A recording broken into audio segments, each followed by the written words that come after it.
오늘의 큐티 말씀은 시편 51편 1절부터 19절입니다. 제목 정결한 마음을 주시옵소서. 먼저 앞뒤 문맥을 살펴보겠습니다.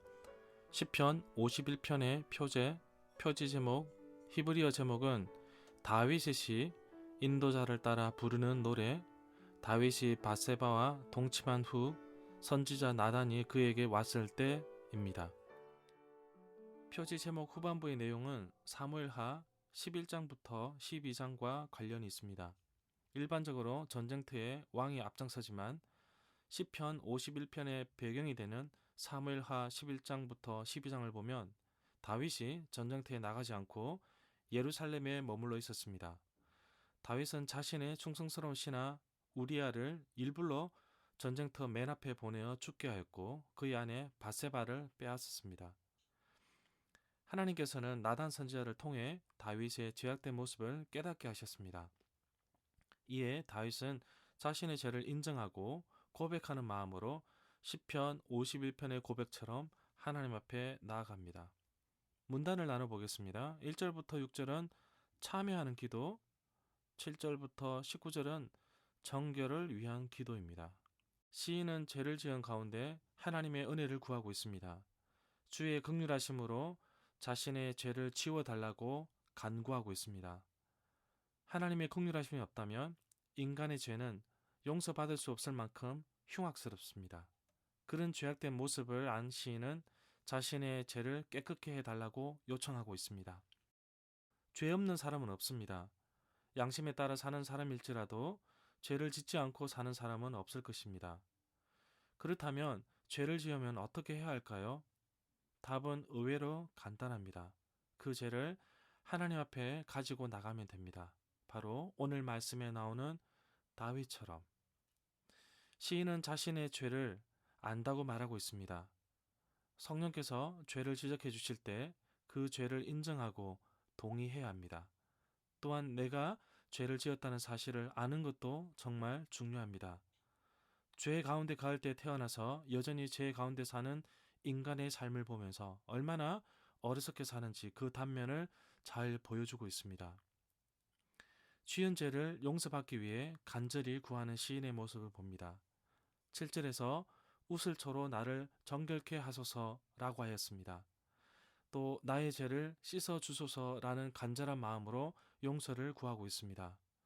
그러면 눈보다 더 희어질 것이라고 고백합니다. 죄를 용서받고 회복되어지면 즐겁고 기쁜 소식이 되어 돌아오게 될 것입니다. 결론적으로 죄를 가지고 있다고 해서 재산이 되는 것도 아닙니다. 데살로니가 전서 5장 22절에 보면 악은 어떤 모양이라도 버려야 한다고 말하고 있습니다. 7절에 우슬초로 나를 정결케 해달라는 간절한 기도와 함께 자신의 삶 속에서 정결한 마음과 정직한 영을 통하여 새롭게 되기를 소망하고 있습니다. 본래 죄악된 본성을 가진 인간은 그 마음이 부패해져 있습니다. 인간의 죄악된 마음을 고치시고 새롭게 하시는 분은 바로 하나님이십니다. 그분께 나의 삶을 맡길 때 나의 삶은 새롭게 태어나게 되는 것입니다. 11절에 보면 죄의 용서함과 거룩함을 입은 시인은 다시는 죄를 짓지 않을 것을 생각하며 멀리하지 않기를 간절히 소망하고 있습니다. 죄 가운데 가을 때 우리는 어둠의 자식으로 패배된 삶을 살지만 하나님께 용서함을 받고 나서는 깨끗한 삶을 사는 이상 하나님을 떠나서는 안 될 것입니다. 12절에 보면 주의 구원의 즐거움과 자원하는 심령이 내게 회복되기를 간절히 사모하고 있습니다. 여기에서 몇 가지 질문을 나에게 스스로 던져봅니다. 정말 나의 삶에 하나님으로 인하여 즐거움이 존재하십니까? 그리고 내 안에서 하나님을 향한 열정이 살아 숨쉬고 있습니까? 정말 거칠게 숨을 몰아쉬며 곧 죽을 것 같은 그리스도인의 모습으로 살지는 않으십니까?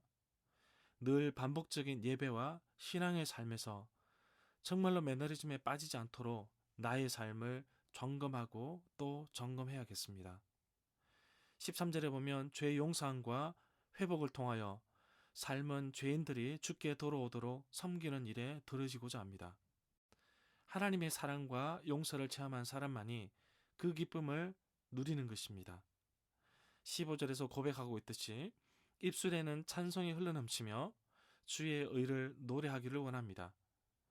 주께서 제사를 기뻐하지 않으십니다. 호세아 6장 6절의 말씀처럼 하나님을 아는 것을 기뻐하십니다. 겉모양만 그럴듯한 모습의 예배가 아닌 진정한 모습의 예배는 17절에서 잘 표현하고 있습니다. 하나님이 구하시는 제사는 상한 심령입니다. 통회하고 자복하는 마음을 멀리하지 않으신다고 하셨습니다. 그렇다면 나의 삶에 있어서 예배는 과연 어떤 모습일까요? 주일 교회에서 드리지는 예배만 예배가 아닙니다. 평일 우리 주님과 함께 하는 것도 예배의 연장입니다. 그래서 주일날 성도들이 바라보는 신앙의 삶을 신앙생활이라고 부릅니다. 그러나 평일 세상 사람들이 바라보는 나의 신앙의 삶을 생활 신앙이라고 부릅니다. 비슷하게 보이지만 전혀 다른 뜻을 가지고 있습니다. 주일날 은혜롭게 잘 보내고 월요일부터 시작되는 나의 신앙의 삶은 어떠한지 스스로에게 질문을 던져보십시오. 19절에 보면 하나님께서 기뻐하는 제사의 모습이 나옵니다. 의로운 제사, 정말 온전한 번제인데 99%가 아닌 순도 100%의 헌신된 모습을 하나님은 오늘도 바라보고 계십니다. 3월이 시작되었습니다. 이번 한 달에도 하나님 말씀으로 늘 함께하며 하나님과 동행하는 기쁨을 마음껏 누리시기를 축복합니다.